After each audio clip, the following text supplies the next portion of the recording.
So today's video is on enthalpy change of solution. So this is all about dissolving, but what is the process of dissolving and how do we do it? So first, the solute or substance bonds need to be broken. So if we have here our solute, which could be our ionic compound, for example, we need to break these bonds between all of the atoms, ions or molecules. And this is an endothermic process because energy is required to break these bonds.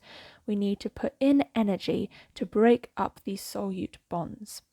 And then we need to break the solvent bonds because in our solvent, which for example could be water, there is bonding between the molecules, like hydrogen bonding between water molecules.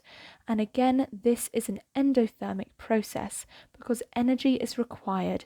It needs to be put in to break these bonds.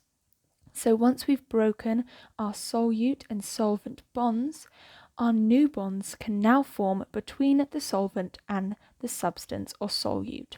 So we've broken all of the bonds, and now this allows them to form bonds together. And this is dissolving, when our solute and our solvent forms bonds between each other. And this is exothermic because energy is released when these new bonds are formed. So what are the conditions for dissolving? So for a substance to dissolve, the new bonds that are formed must be stronger than those that are broken. So these new bonds that we've formed between our solute and our solvent need to be stronger than these existing bonds that we had before. And this is because the ions or the molecules will be more likely to remain in the state with the stronger bonds. So if there are stronger bonds here, it's less likely that they will break these bonds and dissolve into this. So this means that the overall enthalpy change after dissolving must be negative. And this is because it's more exothermic. More energy is released from forming these new bonds than required to break the old bonds. And this is because if these bonds are stronger, that means more energy is released when they are formed. And so if these are weaker, these bonds here, that means less energy is required to break them than are released when these stronger bonds are formed when it's dissolving. So the overall enthalpy change of dissolving must be negative because these solution bonds must be stronger. We're now going to look at polar substances and their dissolving.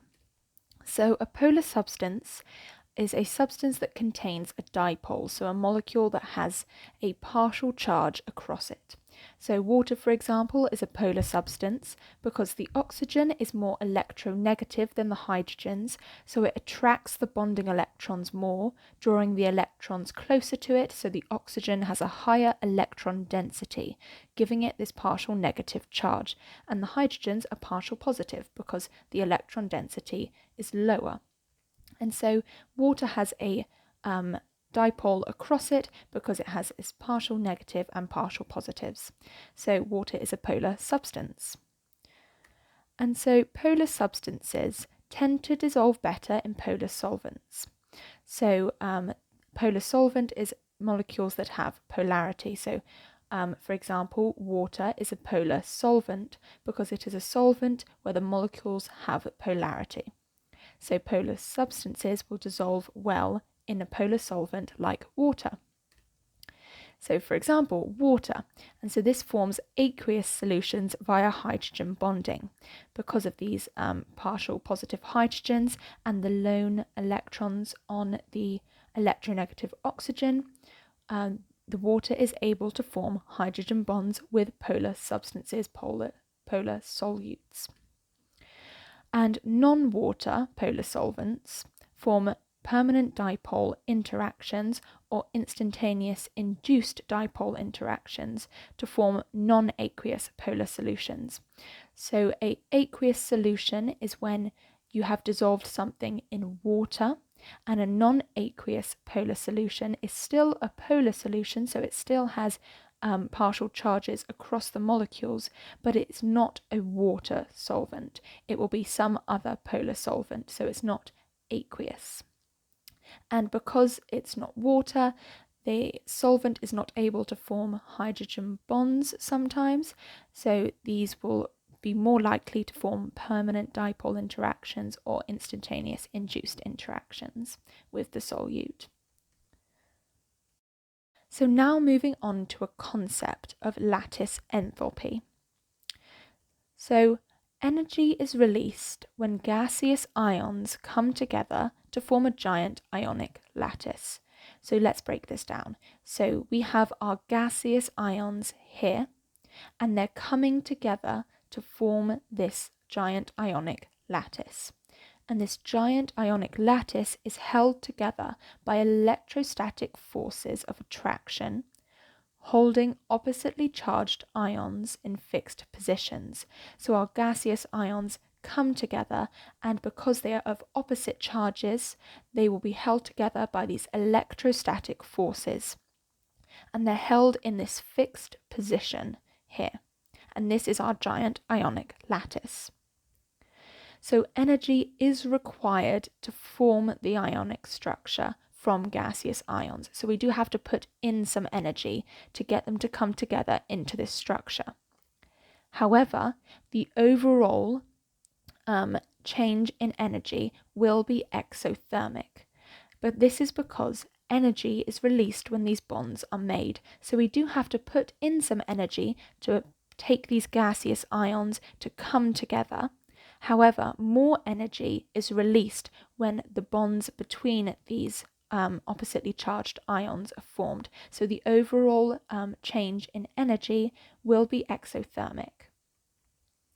So standard lattice enthalpy is the energy required to form 1 mole of ionic compound from its gaseous ions under standard conditions.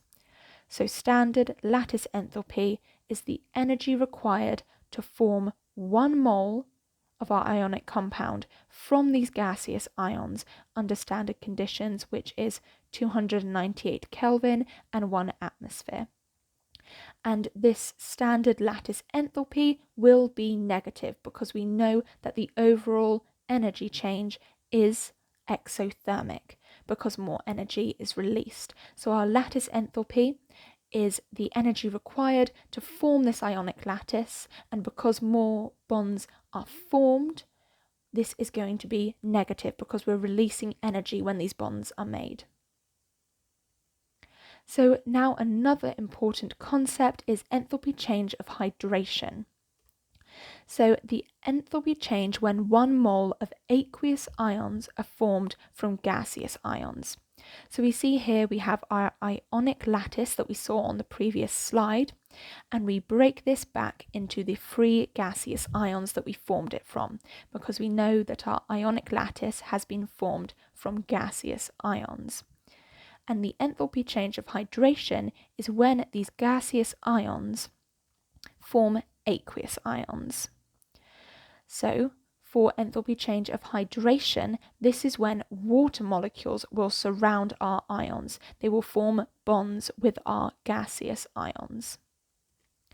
And solvent molecules that aren't water, when they surround the ions, this is called solvation. So hydration is a type of solvation, because solvation is when the solvent surrounds the molecules, and hydration is when water, a type of solvent, surrounds the gaseous ions that we have formed. So the enthalpy change of hydration is always going to be exothermic, and this is because energy is released as the bonds are formed between the molecules. So we have our gaseous ions, and we're forming loads of bonds with the water molecules when they surround them. So that is what enthalpy change of hydration is. It is surrounding the gaseous ions with water, forming all of these bonds, making aqueous ions. So now on to the enthalpy change of solution. So this is what we needed our lattice enthalpy and enthalpy of hydration definitions for. So the standard enthalpy change of solution. So this is the enthalpy change when 1 mole of ionic compound is dissolved in a minimum amount of solvent under standard conditions. So this is when we have our ionic lattice and we dissolve 1 mole of it. So what is the enthalpy change when we dissolve 1 mole of our ionic compound into its aqueous ions? So this is the net effect of the lattice enthalpy and the enthalpy of hydration. And you'll see this here. So we know that our lattice enthalpy is when we take gaseous ions and we form an ionic lattice. So when we have an ionic lattice and we form our gaseous ions, we're taking the negative of the lattice enthalpy. We're going in the opposite direction. So we take the negative of our lattice enthalpy to form the gaseous ions because we're going in the opposite direction now. We're not forming our ionic lattice, we're now forming our gaseous ions. And then, now we have our gaseous ions, we use our enthalpy of hydration to hydrate these into aqueous ions.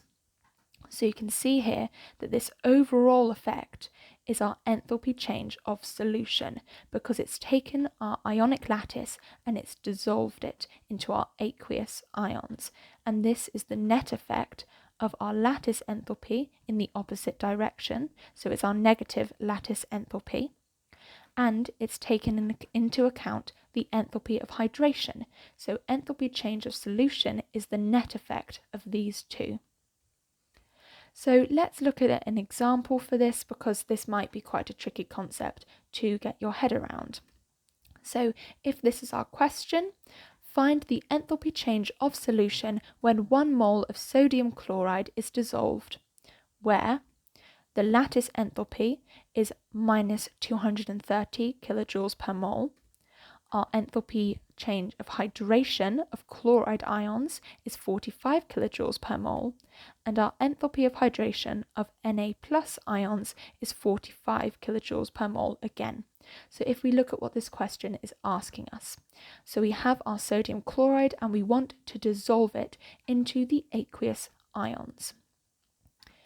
And so we want to find our enthalpy change of solution, which is this here. And so the calculation for this is this one down here. So the answer would be 320 kilojoules per mole. Just as a disclaimer, these are completely made up values. They're not the true values. We're just using this as an example. So this would be our answer. But how did we get to this? So to dissolve our sodium chloride, we must break the ionic lattice into its gaseous ions. So we see that here. We've broken our ionic lattice into its gaseous ions that we formed it from. And then we need to hydrate these gaseous ions into aqueous ions. So we're breaking our solute bond and then forming bonds with the solvent. So this is going back to the very first thing I mentioned.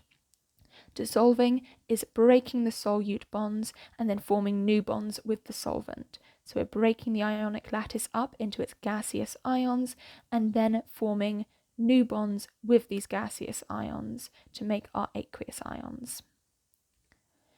So to break our ionic lattice, it is the opposite of our lattice enthalpy again. So our lattice enthalpy will be when we take our gaseous ions and we form our ionic compound. So that is this value here, minus 230 kilojoules per mole. But that is in this direction. That is for forming our ionic compound. But we want to break our ionic compound. So we must take the negative of that value. So it's negative our negative 230 because we're going in the opposite direction. So it's our negative lattice enthalpy. And then now we've got our gaseous ions, we must hydrate them. We must make them aqueous. So this means we have to add the hydration enthalpy for both of our ions. Because our hydration enthalpy, remember, is when 1 mole of gaseous ions forms 1 mole of aqueous ions because we're forming bonds with water. And so we have to add the enthalpy of hydration for both our chloride and sodium ions. So remember to add it for both of them, not just one. And so this gets us our overall enthalpy change of solution. It's like a Hess cycle. We add this enthalpy and this enthalpy to get the overall change, our overall enthalpy change of solution. So now we're going to look at energy level diagrams. So we have an example of an energy level diagram here for dissolving an ionic compound. So first, we have to put energy in to break up our ionic lattice into gaseous ions. So we have our solute and solvent here, so this is our ionic compound. So we want to put in energy to break it into its gaseous ions. So this is endothermic. Energy is required to break these bonds. And as we said before, this is our negative lattice enthalpy, the opposite direction of our lattice enthalpy. And then these gaseous ions need to be hydrated, so we need to form bonds with our water solvent. And so the hydration enthalpy is added, and this is going to be exothermic because energy is released from forming these bonds with water. So you can see here, our first process was endothermic because we put energy in, so it's increasing. We're putting energy in to break these bonds, and then we're releasing energy from forming new bonds with water to form our aqueous ions in our solution. So the overall enthalpy change is our net of our lattice and our hydration enthalpy, as we have seen previously. So this is our overall enthalpy change of solution. And note, the enthalpy change of solution here is exothermic, and this is because the new bonds have released more energy than what the energy was to break the old ones. And so, if the enthalpy change of solution was endothermic, for example, so less energy was released, so if it was up here, then it's less likely to dissolve. And this is because, as we said before, our new bonds need to be stronger than our existing bonds. We need to release more energy when we form our new bonds than what was required to break our old ones.